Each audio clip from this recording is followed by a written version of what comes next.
नमस्कार दोस्तों, स्वागत है आपका हमारे यूट्यूब चैनल फैक्ट मास्टर पर।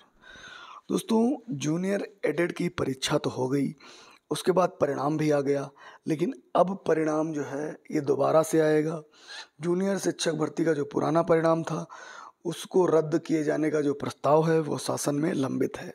तो यहाँ पर सोचने वाली बात ये है कि किस तरीके से जो है एग्ज़ाम करवाए जाते हैं और किस तरीके से जो है जूनियर शिक्षक भर्ती का परिणाम आया, उसके बाद परिणाम रद्द किए जाने का जो प्रस्ताव है वो शासन में लंबित है और शासन उसको रद्द नहीं कर रहा है।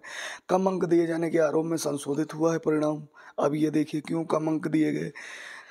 यानी कि कुल मिलाकर के जो भी पीएनपी है, परीक्षा नियामक प्राधिकारी, कहीं न कहीं से कोई ना कोई ऐसी फ़ॉल्ट वहाँ पर ज़रूर कर देते हैं जिससे मामला जो है कोर्ट में चला जाता है और मामला बहुत दिनों के लिए फँस जाता है। अब यही देखिए कि रद्द होगा जूनियर हाई स्कूल शिक्षक भर्ती का परिणाम, तब नया आएगा।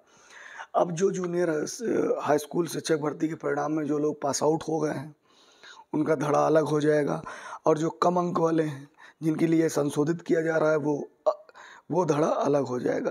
तो किस प्रकार से आयोग गलतियां करता है और उस आयोग की गलतियों का जो है खामियाजा अभ्यर्थियों को भुगतना पड़ रहा है। अब यहाँ पर देखिए कि प्रदेश के अशासकीय सहायता प्राप्त एडेड जूनियर के लिए कराई गई शिक्षक भर्ती परीक्षा का संशोधित परिणाम तैयार कर लिया गया। परिणाम भी तैयार कर लिया है, लेकिन पुराना परिणाम रद्द किए जाने का प्रस्ताव जो है शासन में लंबित भी है। पहले पूर्व में घोषित किया गया परिणाम रद्द किया जाएगा। इसे रद्द करने पर पीएनपी सचिव प्रस्ताव शासन पर लंबित है। इस मामले में हाईकोर्ट में 17 अगस्त को सुनवाई प्रस्तावित है। ऐसे में संभावना है कि इससे पहले परिणाम घोषित किया जा सकता है। दोस्तों, कोर्ट का डंडा चले उससे पहले ही पूरी प्रक्रिया आयोग द्वारा कर दी जाती है, लेकिन उससे पहले आयोग क्यों नहीं सतर्कता बरतता है कि सही ढंग से परीक्षा परिणाम आए, सही ढंग से परीक्षा हो और सही ढंग से जो अभ्यर्थी सेलेक्ट हो गए हैं वो नियुक्ति पाएँ। प्रधानाध्यापक के 390, सहायक अध्यापक के 1504 पदों के लिए 17 अक्टूबर को परीक्षा कराई गई थी। इसका परिणाम 15 नवंबर को घोषित किया गया था। कुछ अभ्यर्थियों ने कम अंक दिए जाने का आरोप लगाकर शासन को प्रत्यावेदन दिया। हाईकोर्ट में भी याचिका गई, शासन ने जांच कराई तो आरोप सही मिला। परिणाम का परीक्षण कराने का निर्देश दिया।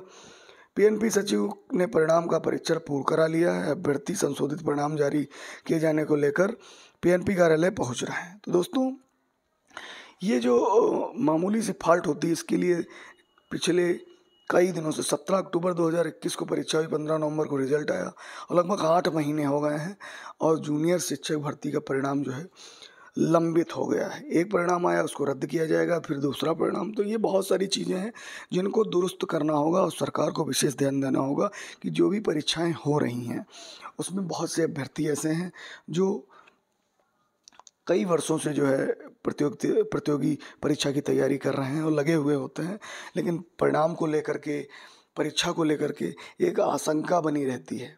जैसा कि अभी आपने लेखपाल के पेपर में देखा कि वहाँ भी इस तरीके की त्रुटियां हुई हैं जो नहीं होनी चाहिए। तो जो भी आयोग है, चाहे वो पीएनपी हो, चाहे माध्यमिक शिक्षा आयोग हो या लोक सेवा आयोग हो, तो उनको ध्यान में रखना होगा। और साथ ही साथ यहाँ पर भी देख रहे हैं सीजीएल के लिए, तो चाहे एसएससी हो, तो ये बहुत सारे जो आयोग हैं इन पर सरकार बिल्कुल ध्यान नहीं दे रही है, जबकि सरकार को ध्यान देना चाहिए। तो ये जो भी अभ्यर्थी जिन्होंने जूनियर हाई स्कूल शिक्षक भर्ती की परीक्षा दी होगी वो ज़रूर शंका में होंगे कि नया जो परिणाम आएगा वो किस तरीके से आएगा और जो पुराना परिणाम वो आपस में मिसमैच होगा या नहीं होगा या क्या होगा। तो ये बहुत सारी चीज़ें हैं। तो उम्मीद करते हैं कि भाई जल्द ही ये परिणाम घोषित कर दिया जाए, 17 अगस्त के पहले घोषित कर दिया जाए और निश्चित रूप से घोषित होगा, क्योंकि हाईकोर्ट की डेट जो है वो 17 अगस्त लगी हुई है। तो बहुत सारी चीज़ें हैं, शासन को विशेष इन चीज़ों पे ध्यान देना होगा। जो भी परीक्षा हो वो सही ढंग से हो और उसका रिजल्ट भी सही ढंग से आए, तभी जो प्रतियोगी छात्र हैं उनका भविष्य संवर सकता है। तो ये बहुत सारी चीज़ें हैं। आप क्या इस विषय में सोचते हैं, कमेंट बॉक्स में ज़रूर बताएं।